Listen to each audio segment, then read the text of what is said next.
Hello दोस्तों, I hope आप सब अच्छे होंगे।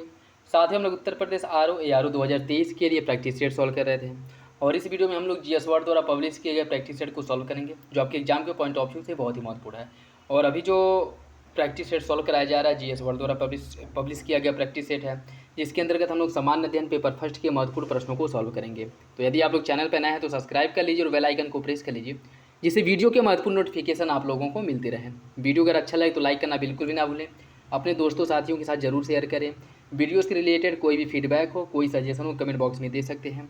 और आर जैसा कि आप लोगों को पता है कि 9 तारीख से आपके फॉर्म जो है फिल होने शुरू हो गए हैं और इसमें जो है सीटों की संख्या है वो बढ़ करके 411 हो गई है। ठीक है, 411 पे भर्ती होनी है। तो ये जो है आप लोगों के लिए गोल्डन चांस है, गोल्डन अपॉर्चुनिटी है। आप लोग बस मेरे साथ बने रहिए, अच्छे से मेहनत करके जो है इसमें से अपना एक सीट कंफर्म कर सकते हैं। तो अभी जो ऐसे जीएस वर्ल्ड द्वारा पब्लिश किए गए जो प्रैक्टिस सेट को सॉल्व कराया जा रहा है, इसके बाद ध्येय आईएएस, दृष्टि और अगर जहाँ तक पॉसिबल हुआ तो फिर और भी जो जिस पब्लिकेशन के प्रैक्टिस सेट हैं 2 पब्लिकेशन के, उन्हें भी अब प्रॉपर सॉल्व कराया जाएगा। हिंदी की प्रैक्टिस सेट प्रॉपर चल रही है, आपके दूसरे वाले चैनल पे हिंदी प्रॉपर सॉल्व कराया जा रहा है। तो आप मेरे साथ बस बने रहिए और वीडियो से रिलेटेड कोई भी कन्फ्यूजन हो, फीडबैक हो, कमेंट बॉक्स में ज़रूर दीजिएगा। तो चलिए इसी के साथ वीडियो की शुरुआत करते हैं। क्वेश्चन नंबर फर्स्ट देखिए, निम्नलिखित में से कौन सा भारत में बोली जाने वाली भाषाओं का प्रमुख परिवार नहीं है? भारत, यूरोपियन, अल्ताई, द्रविड़, चीन, तिब्बती। आपको बताना है इसका सही आंसर क्या होगा। इसका जो सही आंसर वो हो जाएगा ऑप्शन बी, अल्ताई। अल्ताई जो है यह भारत में कोई भी भाषा परिवार नहीं है। भारत में मुख्य रूप से 4 भाषा परिवार हैं जो जिनकी भाषाएं बोली जाती हैं, जिसमें इंडो यूरोपियन है, द्रविडियन है, ऑस्ट्रो एशियाटिक है और सीनो तिब्बतियन है। ठीक है, तो भारत यूरोपीय ये है, द्रविडियन है, चीन तिब्बती या जिसे सीनो तिब्बती भी कहा जाता है, ये सभी भाषाएं भारत में बोली जाती हैं। ठीक है, तो याद रखिएगा। और एक चौथा कौन सा है, ऑस्ट्रो एशियाटिक। ये 4 भाषा परिवार हैं जिन्हें भारत में प्रॉपर बोला जाता है। तो इसका सही आंसर हो जाएगा ऑप्शन बी। भारत के विशाल मैदानों के बारे में निम्नलिखित में से कौन सा कथन सही है? इसे भारत का अन्न भंडार कहा जाता है। इस मैदान की नदियां बारहमासी प्रकृति की हैं। इस क्षेत्र में भूजल स्तर अधिक है। यह क्षेत्र भारत की कुल आबादी के लगभग 40% का समर्थन करता है। आपको बताना इसका सही आंसर क्या होगा। कूट के हिसाब से आपको सही आंसर का चयन करना है, 1 और 2, 1 है 3 और 4, 2 3 और 4 या फिर चारों। इसका जो सही आंसर है वो हो जाएगा ऑप्शन डी, चारों विकल्प जो है वो सही है। भारत की जो महान मैदान, जिसे उत्तरी मैदान भी कहा जाता है या फिर कह सकते हैं कि उत्तरी मैदान को ही भारत में महान मैदान के नाम से जाना जाता है और ये सभी विशेषताएं भारत के उत्तरी मैदान की हैं। अर्थात इसमें जो है 40% आबादी का जो भरण पोषण है उत्तरी मैदान में ही होता है। कह सकते हैं कि इनका निवास स्थान उत्तरी मैदान में है और इस क्षेत्र का जो भूजल स्तर है वो ऊंचा रहता है। यहाँ पे सघन आबादी पाई जाती है। तो सही आंसर हो जाएगा ऑप्शन डी। निम्नलिखित में से कौन सा ग्लेशियर पीर पंजाल क्षेत्र का सबसे बड़ा ग्लेशियर है? जेमू, सोनापानी, रूपल या फिर दियामीर। इसका सही आंसर क्या होगा। इसका सही आंसर हो जाएगा ऑप्शन बी, सोनापानी। पीर पंजाल क्षेत्र का जो सबसे बड़ा ग्लेशियर हिमनद है वो सोनापानी है और यह लाहौल स्पीति क्षेत्र की चंद्रा घाटी में स्थित है। ये भी याद रखिएगा, यह लाहौल स्पीति की चंद्रा घाटी में स्थित है और यह पीर पंजाल का सबसे बड़ा ग्लेशियर है, सोनापानी। भारत के निम्नलिखित नदियों को उनकी लंबाई के अनुसार व्यवस्थित कीजिए। कृष्णा, कावेरी, नर्मदा, तापी। कूट के हिसाब से आपको सही आंसर का चयन करना है। देखिए, अगर इसमें हम बात करें, कृष्णा नदी की जो लंबाई है, इसकी कुल लंबाई 1400 किलोमीटर है। इसकी कुल लंबाई है 1400 किलोमीटर। और उसके बाद अगर कावेरी की बात करें, इसकी लंबाई है 800 किलोमीटर। कावेरी की लंबाई 800 किलोमीटर है। नर्मदा नदी की लंबाई जो है यह 1312-15 किलोमीटर के आसपास है और तापी नदी की जो लंबाई है वह 724 किलोमीटर है। तो इस हिसाब से इसका जो हो जाएगा, पहले नंबर पे आ जाएगा कृष्णा नदी, दूसरे पे नर्मदा, उसके बाद आ जाएगा आपका कावेरी, फिर तापी। तो 1 3 2 4, 1 3 2 4, ऑप्शन बी जो है आपका सही हो जाएगा। याद रखिएगा, इंपॉर्टेंट है। कृष्णा की लंबाई 1400 किलोमीटर है, कावेरी की लंबाई है 800 किलोमीटर, नर्मदा की 1312 और तापी की जो लंबाई है वो 724 किलोमीटर है। हिमालय के भागों और उनके निर्माण काल के निम्नलिखित में से कौन से मिलान सही है? वृहद हिमालय का निर्माण इयोसीन काल में हुआ था, लघु हिमालय का निर्माण मायोसीन काल में, शिवालिक हिमालय का निर्माण प्लायोसीन काल में। कूट के हिसाब से आपको सही आंसर का चयन करना है। 1 2 सही है, 1 3 सही है, 2 3 सही है या फिर तीनों सही हैं। इसका सही आंसर हो जाएगा ऑप्शन डी, सभी विकल्प सही हैं। ग्रेट हिमालय, इसका निर्माण इयोसीन कल्प में हुआ था। लघु हिमालय का जो निर्माण है वो मायोसीन कल्प में हुआ था। शिवालिक हिमालय का निर्माण प्लायोसीन कल्प में हुआ था। तो याद रखिएगा तीनों जो है वो सही सुमेलित हैं। भारत के निम्नलिखित राज्यों और केंद्र शासित प्रदेशों को कुल मैंग्रोव कवर के अवरोही क्रम के अनुसार उन्हें व्यवस्थित करना है। पश्चिम बंगाल, अंडमान निकोबार द्वीप समूह, गुजरात और आंध्र प्रदेश। इसकी अगर हम बात करें तो इसमें पश्चिम बंगाल में जो मैंग्रोव आवरण है, पश्चिम बंगाल में मैंग्रोव आवरण 42, कुल मैंग्रोव आवरण का 42 दशमलव कह सकते हैं कि 42.5% जो मैंग्रोव आवरण है वो पश्चिम बंगाल में है कुल मैंग्रोव आवरण का। गुजरात की अगर हम बात करें, गुजरात में जो है कुल मैंग्रोव आवरण का 23% भाग है। अंडमान निकोबार में कुल मैंग्रोव आवरण का जो है वो आपके 12-12.5% के आसपास है और आंध्र प्रदेश में 9% है। तो इस हिसाब से पहले नंबर पे आ जाएगा पश्चिम बंगाल, फिर आ जाएगा आपका गुजरात, फिर अंडमान निकोबार, ठीक है, अंडमान निकोबार, उसके बाद आ जाएगा आपका आंध्र प्रदेश। तो 1, 3, 2 और 4, 1, 3, 2 और 4, इसका जो सही आंसर है वो हो जाएगा ऑप्शन बी। सबसे अधिक जो मैंग्रोव आवरण है वो पश्चिम बंगाल में है, उसके बाद गुजरात में है, ठीक है। तो याद रखिएगा, इंपॉर्टेंट है। भारत के निम्नलिखित में से कौन से राज्य जिनके भौगोलिक क्षेत्र का 75% से अधिक वन क्षेत्र है? अरुणाचल प्रदेश, मणिपुर, नागालैंड, मिजोरम। इसका जो सही आंसर है वो क्या होगा? इसका जो सही आंसर है कूट के हिसाब से आपको सही आंसर का चयन करना है। 1, 2, 3, 4, 2, 3, 4 या फिर 1, 2, 3। इसका सही आंसर हो जाएगा ऑप्शन डी। तीनों विकल्प जो है 1, 2 और 3 अर्थात अरुणाचल प्रदेश, मणिपुर और नागालैंड, इनके कुल भूभाग के 75% से अधिक भूभाग जो है वनाच्छादित है अर्थात वन कवर है, ठीक है। तो याद रखिएगा, इंपॉर्टेंट है। भारत के निम्नलिखित में से कौन से स्थान भूकंपीय क्षेत्र 5 के अंतर्गत आते हैं? जम्मू कश्मीर, पंजाब, उत्तर पूर्वी भारत, कच्छ का रण। इसका सही आंसर क्या होगा? 1, 2, 1, 3 और 4, 2, 3 और 4 या फिर 1, 2, 3, 4। इसका सही आंसर है ऑप्शन डी। ये सभी क्षेत्र जो हैं यह भूकंप के जोन 5 में आते हैं। जम्मू कश्मीर, पंजाब, उत्तर पूर्वी भारत और कच्छ का रण, ये सभी जो है जोन 5 के अंतर्गत आते हैं, ठीक है। नेक्स्ट देखिए, वास्को डी गामा भारत के निम्नलिखित में से किस समुद्र तट पर आया था? कप्पड़ बीच, वर्कला बीच, सद्दाम बीच या मरारी बीच। इसका सही आंसर क्या होगा? इसका जो सही आंसर है वो है आपका option A, Kappad beach. Vasco D gamma जो है कप्पड़ बीच पर उतरा था और यह कहाँ पे है? यह आपके केरल राज्य में है, यह केरल राज्य में है। और यह जो है सरकार, यहाँ सरकार ने लैंडिंग के उपलक्ष्य में एक पत्थर का स्मारक भी स्थापित किया है। यहाँ एक शिलालेख भी है जिस पर लिखा है 1498 में वास्को डी गामा यहाँ कप्पकवादू पहुँचा था अभी वर्तमान में इसे कप्पड़ बीच के नाम से जाना जाता है। तो याद रखिएगा, यह केरल में स्थित है और जहाँ पे वो उतरा था, जिस तट पे उतरा था, उसे कप्पड़ बीच के नाम से जाना जाता है। निम्नलिखित में से कौन सी ब्रह्मपुत्र की सबसे दाहिने किनारे की सहायक नदी है? तीस्ता, धनसिरी, रायडक या फिर कामेंग। इसका जो सही आंसर है वो है आपका ऑप्शन ए, तीस्ता। ब्रह्मपुत्र की सबसे दाहिने किनारे की जो सहायक नदी है वो तीस्ता है और इसकी उत्पत्ति कहाँ से होती है? तीस्ता नदी की जो उत्पत्ति है वो कंचनजंगा से होती है। रंगपो, रंगीत, सेवक, ये सब तीस्ता की सहायक नदियाँ हैं, ठीक है। रंगपो, रंगीत, सेवक, ये सभी तीस्ता की सहायक नदियाँ हैं और इसका सही आंसर हो जाएगा ऑप्शन ए। निम्नलिखित में से किस मिट्टी को कम सिंचाई की आवश्यकता होती है क्योंकि इसमें मिट्टी की नमी को बनाए रखने की विशेषता या फिर क्षमता पाई जाती है? लाल मिट्टी में, जलोढ़ मिट्टी में, काली मिट्टी में या फिर लैटेराइट मिट्टी में। इसका सही आंसर क्या होगा? इसका सही आंसर ऑप्शन सी, काली मिट्टी में नमी धारण की क्षमता पाई जाती है जिस कारण इसे कम सिंचाई की आवश्यकता होती है। और काली मिट्टी जिसे दक्कन पठार, जिसका निर्माण जो है दक्कन पठार पे हुआ है, जिसे दक्कन लावा पठारी मृदा के नाम से भी जाना जाता है।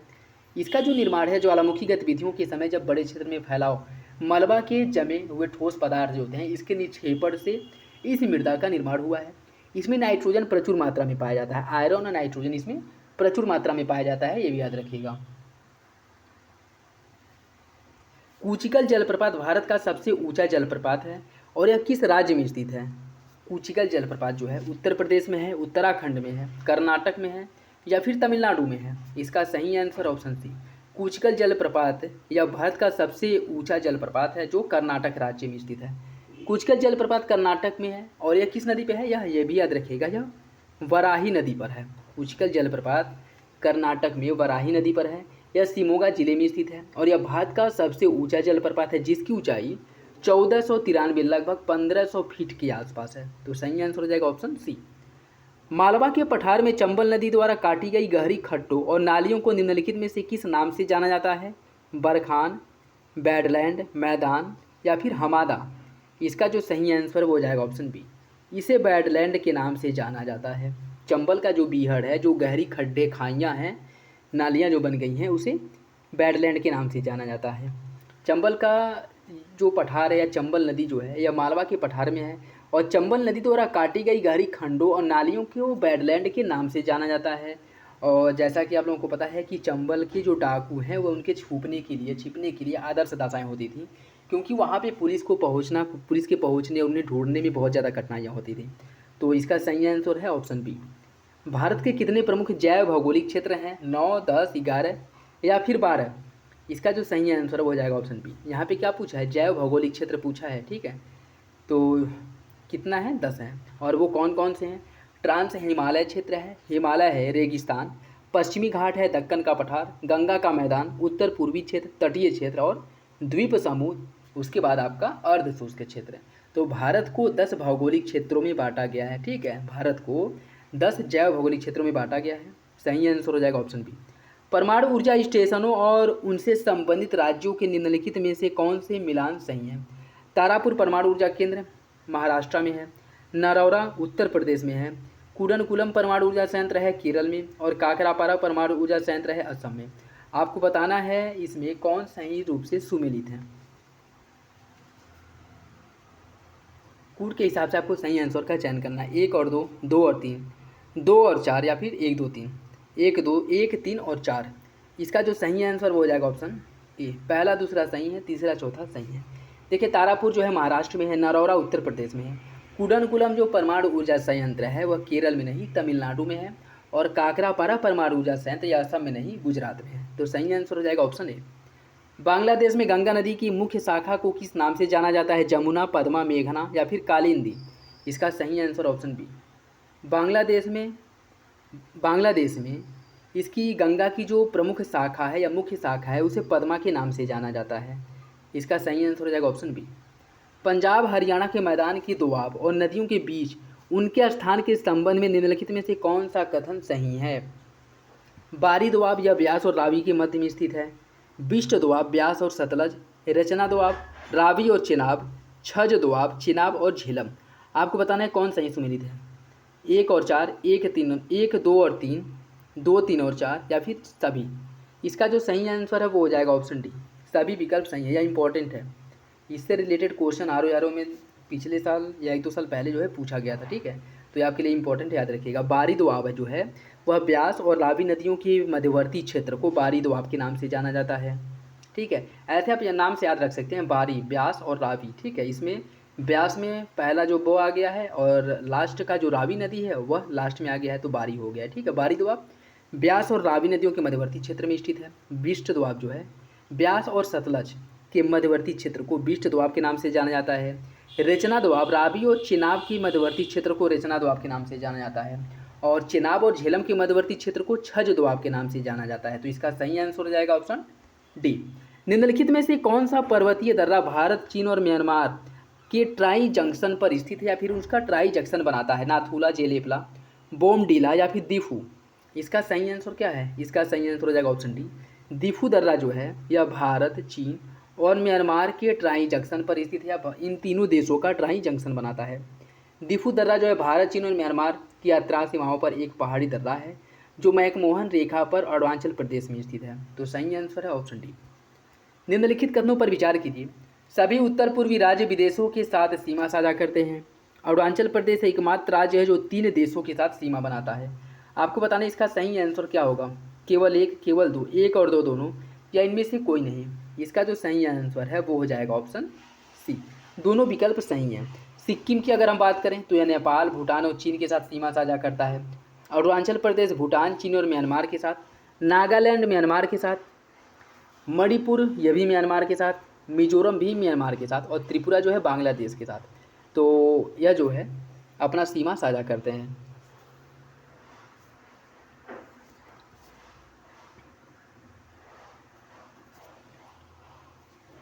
नेक्स्ट अगर हम मेघालय की बात करें, मेघालय भी बांग्लादेश के साथ लगता है। असम ये भी बांग्लादेश के साथ अपनी सीमा साझा करता है। ठीक है।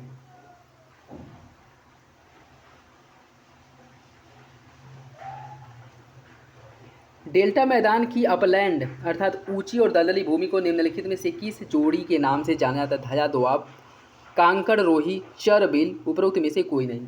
इसका सही आंसर क्या है? इसका सही आंसर हो जाएगा ऑप्शन बी। देखिए, डेल्टा मैदान की अपलैंड उच्च भूमि और दलदली भूमि जो है, ऊपर उठे भाग को चर के नाम से जाना जाता है और निम्नवर्ती भाग को बिल के नाम से जाना जाता है। और यह क्षेत्र यह जो है दृश्य कहाँ देखने को मिलता है? डेल्टाई क्षेत्र में यह मुख्य रूप से देखने को मिलता है, तो इसे चर और बिल के नाम से जाना जाता है। ऑप्शन सी सही है। इसमें सूची फर्स्ट को सूची सेकंड से सुमिलित करना है। कुछ जनजाति दिए गए हैं और इनका निवास स्थान दिया गया है, तो कौन सी जनजाति कहाँ पाई जाती है उससे आपको सुमिलित करना है। अगर हम बात करें भोटिया जनजाति की, भोटिया जिसका निवास स्थान मुख्य रूप से कहाँ पे है? उत्तराखंड में है। खासी जनजाति, यह मुख्य रूप से आपके मेघालय पहाड़ी पर पाई जाती है, मेघालय पहाड़ी पर। गारो, खासी, जयंतिया मेघालय की पहाड़ियाँ हैं और उन पहाड़ियों के नाम पर ही यहाँ की कुछ जनजातियाँ हैं जो पाई जाती हैं, या कह सकते हैं कि जनजातियों के नाम पे या तो पहाड़ियों का नाम पड़ा है या पहाड़ियों के नाम पे जनजातियों का नाम पड़ा है। टोडा जनजाति जो है यह दक्षिण भारत में नीलगिरी पर्वत के आसपास या नीलगिरी पर्वतीय वाले क्षेत्र में मुख्य रूप से पाई जाती है। गद्दी जनजाति जो है इनका मुख्य निवास या मूल निवास जो है हिमाचल प्रदेश है। तो इसका जो सही आंसर है वो हो जाएगा ऑप्शन सी। 3-1-4-2। निम्नलिखित पर्वत चोटियों का पूर्व से पश्चिम की ओर सही क्रम बताइए। Kanchenjunga, Makalu, Everest, Annapurna, Makalu, Kanchenjunga, Annapurna, Everest, Makalu, Annapurna, Everest, Kanchenjunga, या फिर कंचनजंगा, एवरेस्ट, मकालू, अन्नापुरा।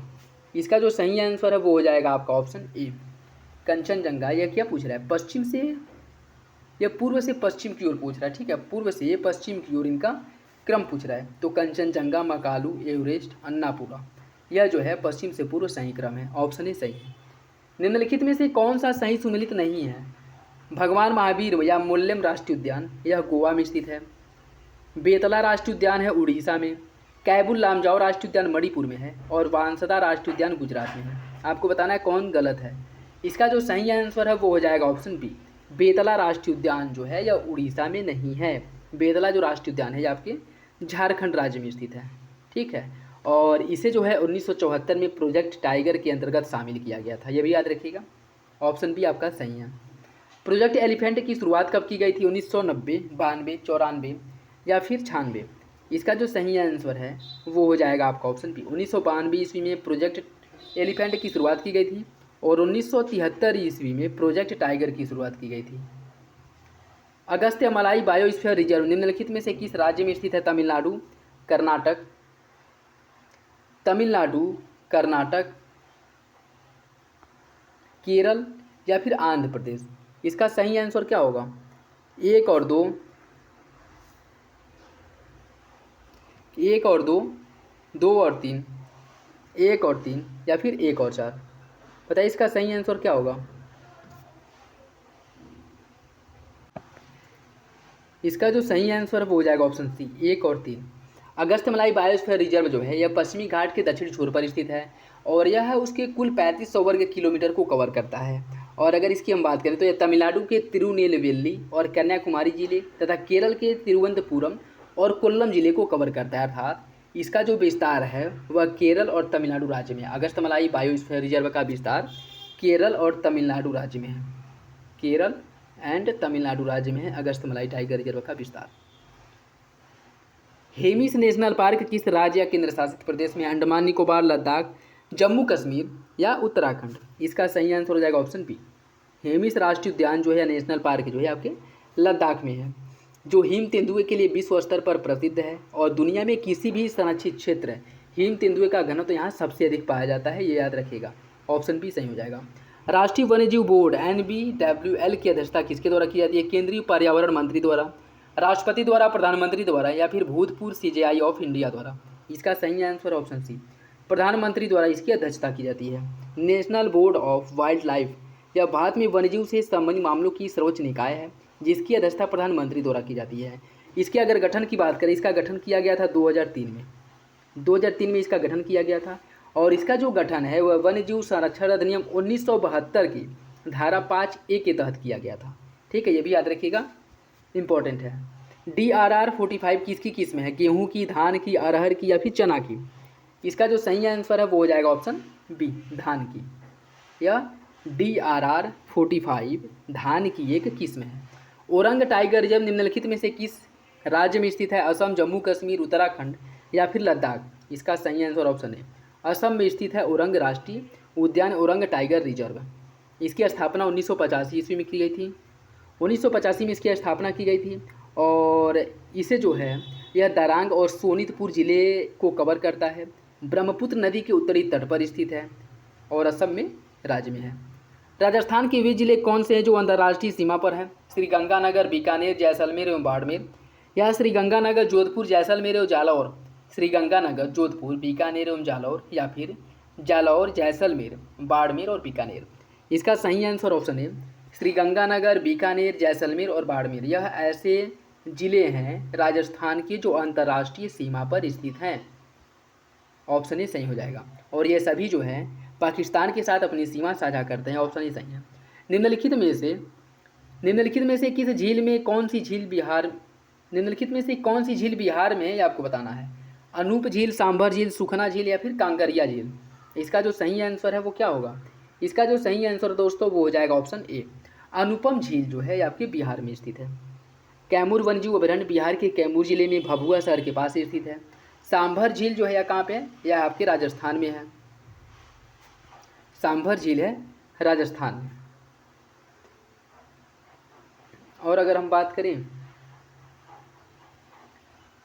सुखना झील की, सुखना झील जो है यह आपके चंडीगढ़ राज्य में है और कांकरिया झील जो है आपके गुजरात में है। ठीक है, तो अनुपम झील कहाँ पे? बिहार में। सांभर झील राजस्थान में, सुखना झील हरियाणा में, और हरियाणा कह रहे चंडीगढ़ में, और कांकरिया झील गुजरात में। याद रखिएगा, इसका सही आंसर हो जाएगा ऑप्शन ए, अनुपम झील। भारत में उत्तर से दक्षिण की ओर जाते हुए नीचे दी गई नदियों का सही क्रम क्या है? श्योक, रावी, चिनाब, सतलज? श्योक, चिनाब, रावी, सतलज, चिनाब, रावी, सतलज, श्योक, या चिनाब, श्योक, रावी, सतलज? इसका सही आंसर क्या होगा? इसका जो सही आंसर है वो हो जाएगा ऑप्शन बी, श्योक, चिनाब, रावी और सतलज। यह जो है उत्तर से दक्षिण की ओर नदियों का सही क्रम है। श्योक नदी जो सबसे उत्तर में अवस्थित है, जिसका उद्गम सियाचिन ग्लेशियर से होता है और यह सियाचिन से निकल के दक्षिण पूर्व की दिशा की ओर बहती है। चिनाब नदी यह जो है श्योक के दक्षिण में स्थित है और यह हिमाचल प्रदेश में बारालाचला दर्रे से चंद्र और भागन दो दर्राओं के मिलने से इसका निर्माण होता है। चिनाब के दक्षिण में रावी है और यह हिमाचल प्रदेश के कांगड़ा जिले से निकलती है और यह भी दक्षिण पश्चिम दिशा की ओर बहती है। सतलज नदी यह इसके दक्षिण में है, किसके? चिनाब के दक्षिण में है और यह तिब्बत से निकलती है, तिब्बत के राकसताल या राक्षसताल से निकलती है और सिपकिला दर्रे के माध्यम से हिमाचल प्रदेश में यह प्रवेश करती है। तो वो सही आंसर हो जाएगा ऑप्शन बी। निम्नलिखित में से पूर्व दिशा में बहने वाली प्रायद्वीपीय नदियों का उत्तर से दक्षिण की ओर सही क्रम क्या होगा? स्वर्णरेखा, महानदी, गोदावरी, कृष्णा, पेन्नार, कावेरी बह गई? स्वर्णरेखा, महानदी, कृष्णा, गोदावरी, कावेरी बह गई, पेन्नार? या फिर स्वर्णरेखा, कावेरी, कृष्णा, गोदावरी, महानदी, पेन्नार बह गई? या फिर डी, महानदी, स्वर्णरेखा, गोदावरी, कावेरी बह गई, पेन्नार, कृष्णा? इसका सही आंसर क्या होगा? इसका जो सही आंसर है दोस्तों वो हो जाएगा ऑप्शन है स्वर्णरेखा। सबसे उत्तर में स्वर्णरेखा है, फिर महानदी, गोदावरी, कृष्णा, पेन्नार, कावेरी बह गई। तो सबसे उत्तर में स्वर्णरेखा है, सबसे दक्षिण में बह गई है, गोदावरी नदी के बाद कृष्णा नदी आती है, ठीक है, और कावेरी नदी जो है पेन्नार के बाद आती है। ठीक, तो दो तीन नदियों, दो स्टार्टिंग के, ऊपर की एक नदी, नीचे की एक नदी और बीच की एक दो नदियों को याद कर लीजिएगा, तो इसका क्रम आप आराम से लगा सकते हैं। तो इसका सही आंसर क्या हो जाएगा? Option A. इसमें अगर नदियों के उद्गम की हम बात देखें तो सबसे उत्तर में जो स्वर्णरेखा है यह झारखंड के छोटानागपुर पठार से निकलती है। महानदी यह धमतरी छत्तीसगढ़ से निकलती है और गोदावरी नदी यह नासिक के पास पश्चिमी घाट से निकलती है। उसके बाद आपकी पेन्नार नदी है, पेन्नार इसका जो उद्गम है यह कर्नाटक से होता है। कावेरी नदी का उद्गम भी कर्नाटक के पश्चिमी घाट में ब्रह्मगिरी पहाड़ी से होता है। वैगई नदी का जो उद्गम है वह तमिलनाडु के वुरुसनंदु पहाड़ी से होता है और यह पूर्व में बहते हुए समुद्र में मिल जाती है। तो यह नदियों का क्रम है और इनका उद्गम स्थल है, याद रखिएगा दोनों। केदारनाथ और रुद्रप्रयाग के मध्य बहने वाली नदी निम्नलिखित में से कौन है? भागीरथी, अलकनंदा, सरयू या फिर मंदाकिनी? इसका सही आंसर हो जाएगा ऑप्शन डी, मंदाकिनी। केदारनाथ और रुद्रप्रयाग के मध्य बहने वाली नदी मंदाकिनी है। मंदाकिनी नदी अलकनंदा की एक धारा है जो उत्तराखंड में चाराबाई ग्लेशियर से निकलती है और यह केदारनाथ की चोटी से निकल करके रुद्रप्रयाग में अलकनंदा नदी से मिल जाती है। ठीक है, रुद्रप्रयाग में केदारनाथ अलकनंदा से मिल जाती है, केदारनाथ अलकनंदा से मिल जाती है। ठीक है,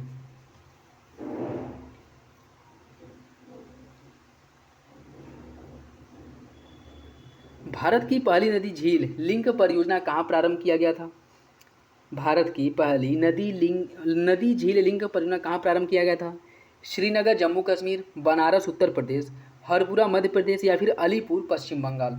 इसका सही आंसर हो जाएगा ऑप्शन सी, हरपुरा मध्य प्रदेश में जो है इसकी शुरुआत की गई थी। तो ऑप्शन सी जो है सही है, याद रखिएगा। नेक्स्ट देखिए, इसमें सूची फर्स्ट को सूची सेकेंड से सम्मिलित करना है। कुछ जो है घाटियाँ दी गई, जैसे रिफ्ट घाटी, इसका निर्माण कैसे हुआ है, सर्ग झील का निर्माण, कास्ट झील का निर्माण, कुछ स्थलाकृतियाँ दी गई हैं और यह किस गतिविधि किस एक्टिविटी द्वारा इनका निर्माण हुआ है उससे आपको सम्मिलित करना है। तो रिफ्ट घाटी की अगर हम बात करें, रिफ्ट घाटी का जो निर्माण है वह प्लेटों के संचरण अर्थात भू संचलन से होता है और यह घाटियाँ गहरी, सकरी और लंबी होती हैं और जब इसमें पानी इकट्ठा होता है तो इसे झील कहा जाता है अर्थात झील का निर्माण होता है। तो इसकी अगर हम बात करें, रिफ्ट घाटी का निर्माण भू संचलन से होता है। सर्क झील का निर्माण, यह एक ग्लेशियर घाटी होती है जो गोलाकार खोखला होती है और यह पहाड़ों में कोरी या सर्क के रूप में होती है। ठीक है, तो इसका जो हो जाएगा वो हो जाएगा आपका हिमाच्छादन से निर्मित। कास्ट झील के निर्माण की बात करें, यह गुफाओं के अपर्दन के परिणामस्वरूप इनका निर्माण होता है और इसमें मुख्य रूप से चूना पत्थर, डोलोमाइट, जिप्सम के बिगटन से इसका निर्माण होता है। तो इसका हो जाएगा अपर्दन से निर्मित। और बैरियर झील, इसका जो निर्माण होता है भूस्खलन द्वारा हिमस्खलन से निर्मित होता है। तो इसका सही आंसर हो जाएगा 3, 4, 1, 2, ऑप्शन ए सही है।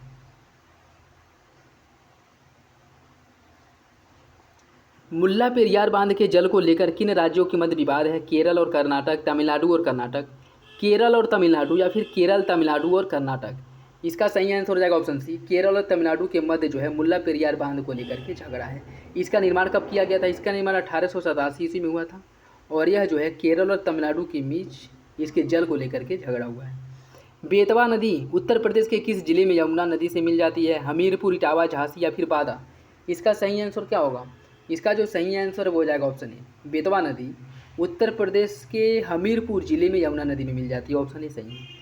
केन नदी निम्न में से किसकी सहायक नदी है? गंगा, सोन, यमुना या फिर चंबल। इसका सही आंसर हो जाएगा ऑप्शन सी, केन जो है वह यमुना की सहायक नदी है, ऑप्शन सी सही है, यमुना की सहायक नदी है। केन के उद्गम की अगर हम बात करें तो विंध्याचल पहाड़ी के कटनी मध्य प्रदेश से इसका उद्गम होता है और यह बुंदेलखंड क्षेत्र से गुजरते हुए यमुना नदी में मिल जाती है। इसका सही आंसर ऑप्शन सी।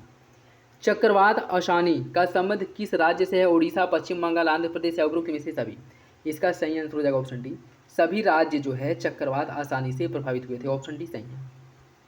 भारत का सबसे उत्तरी बिंदु कौन सा है? लद्दाख श्रेणी, काराकोरम श्रेणी, इंदिरा काल या फिर अक्साई चीन। इसका सही आंसर क्या होगा? इसका जो सही आंसर है वो हो जाएगा ऑप्शन सी, इंदिरा काल। यह भारत की सबसे उत्तरी बिंदु है और सबसे दक्षिणी बिंदु है केप कमोरिन। पूर्व में है, सबसे पूर्व में कौन है? किबिथू है और सबसे पश्चिम में कच्छ घूवर मोटा। सबसे इस पश्चिम में है कौन? कच्छ घूवर मोटा। कहाँ पे है? आपके गुजरात में है। ठीक है, तो सभी चारों पॉइंट को याद रखिएगा। सबसे उत्तर में कौन है? सबसे दक्षिण में, सबसे पूर्व में और सबसे पश्चिम में कौन है? ठीक है, तो इसका सही आंसर हो जाएगा ऑप्शन सी। निम्नलिखित कथनों पर विचार कीजिए, निम्नलिखित कथनों पर विचार कीजिए। रेड क्लिफ सीमा भारत को पाकिस्तान से अलग करती है। अपनी समृद्ध वन संपदा के कारण सरक्रिक भारत तथा पाकिस्तान के बीच विवाद का विषय है। आपको बताना है कौन सा विकल्प सही है, 1, 2, 1 और 2 दोनों या फिर इनमें से कोई नहीं। इसका सही आंसर हो जाएगा ऑप्शन ए, रेड क्लिफ सीमा जो है भारत और पाकिस्तान के बीच है और अपनी समृद्ध वन संपदा के कारण सरक्रिक भारत और पाकिस्तान के बीच विवाद का कारण है या गलत है? सरक्रिक जो है यह गुजरात के कच्छ में पड़ता है। भारत 24 अक्षांश रेखा को विधायन रेखा मानता था, विभाजन रेखा मानता है, जबकि पाकिस्तान इसे स्वीकार नहीं करता है। सरक्रिक जो है यह एक दलदली भूमि है, न कि क्या कह रहा है, ना कि समृद्ध वन संपदा। तो सही आंसर हो जाएगा ऑप्शन ए। निम्नलिखित में से किन राज्यों की सीमा म्यांमार के साथ लगती है? अरुणाचल प्रदेश, नागालैंड, मणिपुर, मिजोरम। अरुणाचल प्रदेश, असम, मणिपुर, मिजोरम, नागालैंड, त्रिपुरा या फिर नागालैंड, मिजोरम, मेघालय, त्रिपुरा। इसका सही आंसर क्या है? इसका सही आंसर ऑप्शन ए, म्यांमार के साथ अरुणाचल प्रदेश, नागालैंड, मणिपुर और मिजोरम, इनकी सीमाएं जो है म्यांमार के साथ लगती हैं। ऑप्शन ए सही है। ठीक है, इसे आप किसी भी तरह याद रखिएगा, इसे ANMM या फिर इसे जैसे भी याद कर पाएँ याद रखिएगा, क्योंकि फैक्ट के रूप में पूछ सकता है। ठीक है, तो सही आंसर है ऑप्शन ए। हिमालय की निम्नलिखित पर्वत श्रेणियों का उत्तर से दक्षिण की ओर सही क्रम क्या होगा? वृहद हिमालय, मध्य हिमालय, बाह्य हिमालय, ट्रांस हिमालय, ट्रांस हिमालय, वृहद हिमालय, मध्य हिमालय, बाह्य हिमालय, मध्य हिमालय, वृहद हिमालय, ट्रांस हिमालय या फिर बाह्य हिमालय, बाह्य हिमालय, मध्य हिमालय, वृहद हिमालय या फिर ट्रांस हिमालय। इसका सही आंसर क्या है? इसका जो सही आंसर है वो हो जाएगा ऑप्शन बी, ट्रांस हिमालय, वृहद हिमालय, मध्य हिमालय और बाह्य हिमालय। देखिए, वृहद हिमालय को आंतरिक हिमालय के नाम से जाना जाता है और शिवालिक हिमालय को बाह्य हिमालय के नाम से जाना जाता है। ठीक है, तो ये भी याद रखिएगा, इंपॉर्टेंट है। नेक्स्ट, इसमें सूची फर्स्ट को सूची सेकेंड से सुमेलित करना है। हिमनद का नाम दिया गया और क्षेत्र दिया गया है, कौन सा हिमनद कहाँ पे है, इससे आपको सुमेलित करना है। अगर हम बात करें बाल्टोरो हिमनद का, बाल्टोरो ग्लेशियर या हिमनद जो है यह आपकी काराकोरम श्रृंखला में है। काराकोरम में निम्नलिखित हिमनद है, जैसे इसमें सियाचिन है, बाल्टोरो है, बियाफो है, बिश्वार है और स्कर्मी है, तो काराकोरम श्रेणी में स्थित है। गंगोत्री हिमनद की बात करें, पीर पंजाल में स्थित हिमनद है, जिसमें मिलाम है, गंगोत्री है जम्मू कश्मीर में। ठीक है, ये सभी जो है कहाँ पे है, ये आपकी पीर पंजाल में, तो गंगोत्री हिमनद जो है आपकी पीर पंजाल में है। गागरी हिमनद कहाँ पे है, ये आपके मध्य हिमालय में है। ठीक है, यह मध्य हिमालय में है, मध्य हिमालय था नेपाल हिमालय में। और लिडांड हिमालय कहाँ पे है, लिडांड हिमालय की अगर हम बात करें, सॉरी, इसमें जो है गागरी हिमनद जो है आपके गढ़वाल प्रदेश में था, उत्तराखंड में है। ठीक है, गढ़वाल उत्तराखंड में है। और लिडांड हिमनद जो है यह आपके मध्य नेपाल अर्थात नेपाल में स्थित है। ठीक है, तो बाल्टोरो हिमनद काराकोरम में है, गंगोत्री हिमनद है पीर पंजाल में, गागरी हिमनद गढ़वाल उत्तराखंड में है और लिडांडा हिमनद जो है मध्य नेपाल आपके नेपाल में स्थित है। इसका सही आंसर हो जाएगा 1, 2, 4, 3, ऑप्शन भी सही है। नेक्स्ट देखिए, इसमें भी सूची फर्स्ट को सूची सेकेंड से सुमिलित करना है। कुछ चोटियाँ दी गई हैं और पर्वत दिया गया। गुरु शिखर पर्वत जो है, या गुरु शिखर चोटी किस पर्वत की सर्वोच्च चोटी है? गुरु शिखर की अगर हम बात करें तो यह अरावली की सर्वोच्च चोटी है। दोदा बेट्टा की अगर हम बात करें तो यह नीलगिरी की सर्वोच्च चोटी है। इसकी ऊंचाई 2635 मीटर है। और गुरु शिखर की इसकी ऊंचाई जो है 1722 मीटर है, 1722 मीटर है। अनाईमुडी जो है यह किसकी है, यह अन्नामलाई की सर्वोच्च चोटी है और इसकी ऊंचाई जो है कितनी है, इसकी ऊंचाई जो है आपकी 2695 है, 2695। और यह दक्षिण भारत की सबसे ऊंची सर्वोच्च चोटी भी है, ये भी याद रखिएगा। धूपगढ़ जो है यह सतपुड़ा की सर्वोच्च चोटी है और इसकी जो ऊंचाई है 1350 मीटर है। तो इसका जो सही आंसर है वो हो जाएगा आपका 2, 3, 1, 4, ऑप्शन डी सही है। नेक्स्ट देखिए, इसमें भी सूची फर्स्ट को सूची सेकेंड से सुमिलित करना है। इसमें भी सूची फर्स्ट को सूची सेकेंड से सुमिलित करना है। कुछ झील दिए गए हैं और राज्य दिया गया है, तो कौन सा झील किस राज्य में स्थित है उससे आपको सुमिलित करना है। बेम्बानट झील की अगर हम बात करें, बेम्बानट झील जो है आपके केरल राज्य में स्थित है। बेम्बानट झील जो है आपके केरल राज्य में स्थित है। पुलिकर झील कहाँ पे है? पुलिकर झील है आपके आंध्र प्रदेश तमिलनाडु की सीमा पर स्थित है, लेकिन ऐसे ज़्यादातर इसका जो हिस्सा है या एरिया है वह आपके आंध्र प्रदेश में, तो पुलिकर झील है आपके आंध्र प्रदेश में। चिल्का झील कहाँ पे है? आपके उड़ीसा में। और सांभर जो लवड़ी झील है वो आपके राजस्थान में है। तो इसका जो सही आंसर है वो हो जाएगा, इसका सही आंसर हो जाएगा ऑप्शन बी, 2, 1, 4, 3। निम्नलिखित पश्चिमी घाटी के दर्रों के उत्तर से दक्षिण क्रम में सजाइए। पालघाट, भोरघाट, थालघाट, थालघाट, पालघाट, भोरघाट, थालघाट, भोरघाट, पालघाट या फिर भोरघाट, थालघाट, पालघाट। इसका सही आंसर क्या होगा? इसका सही आंसर हो जाएगा ऑप्शन सी, थालघाट, भोरघाट, पालघाट, जिसमें से थालघाट और भोरघाट ये दोनों महाराष्ट्र में है और पालघाट है केरल में। ये भी याद रखिएगा, इंपॉर्टेंट है। इसका सही आंसर हो जाएगा ऑप्शन सी। नेक्स्ट देखिए, सूची फर्स्ट को सूची सेकेंड से सुमिलित करना है। सूची फर्स्ट को सूची सेकेंड से सुमिलित करना है। नदियाँ दी गई हैं और इसका लक्षण दिया गया है। नर्मदा नदी यह व्रंश घाटी से होकर के बहती है। कावेरी नदी तमिलनाडु में डेल्टा का निर्माण करती है। दामोदर नदी छोटानागपुर के पठार से इसका उद्गम होता है। और पेनगंगा यह गोदावरी की सहायक नदी है। इसका सही आंसर हो जाएगा ऑप्शन बी, 2, 1, 4, 3। नेक्स्ट देखिए, और आज का लास्ट क्वेश्चन, इसमें भी सूची फर्स्ट को सूची सेकेंड से सुमिलित करना है। स्थानीय तूफान दिए गए हैं और क्षेत्र दिया गया है। आम्र वर्षा, कहाँ पे आम्र वर्षा कहा जाता है? आम्र वर्षा इसे चेरी ब्लॉसम के नाम से भी जाना जाता है। यह मुख्य रूप से कहाँ पे वर्षा होती है? तो यह वर्षा जो है केरल और कर्नाटक में होती है। नॉर्वेस्टर कहाँ होता है? पश्चिम बंगाल में। तूफान को, जो स्थानीय तूफान है, उसे नॉर्वेस्टर के नाम से जाना जाता है। काल बैसाखी इसे कहाँ कहा जाता है? काल बैसाखी की अगर हम बात करें, काल बैसाखी जो है असम में, इसे काल बैसाखी के नाम से जाना जाता है। और लू जो है पंजाब हरियाणा क्षेत्र में इसे लू के नाम से जाना जाता है। तो इसका जो सही आंसर है वो हो जाएगा ऑप्शन ए। 1 2 3 4। ये था आज का last question. I hope video आप लोगों को अच्छा लगा होगा। अच्छा लगे वीडियो तो लाइक करना बिल्कुल भी ना भूलें, अपने दोस्तों साथियों के साथ ज़रूर शेयर करें। और ये वीडियो जो है, यह प्रैक्टिस सेट जो है अब कंटिन्यू ही रहेगा जब तक आपके एग्ज़ाम नहीं हो जाते हैं। और इसके अंतर्गत विभिन्न जो पब्लिकेशंस हैं उनके प्रैक्टिस सेट सॉल्व कराए जाएंगे। हिंदी के प्रैक्टिस सेट प्रॉपर सॉल्व कराए जा रहे हैं। इसके साथ साथ जो करंट अफेयर वाला सेक्शन है उसे भी प्रॉपर सॉल्व कराया जाएगा। आप बस मेरे साथ बने रहिए। तो चलिए इसी के साथ वीडियो को समाप्त करते हैं। मिलेंगे अगले प्रैक्टिस सेट में, तब तक के लिए धन्यवाद। जय हिंद।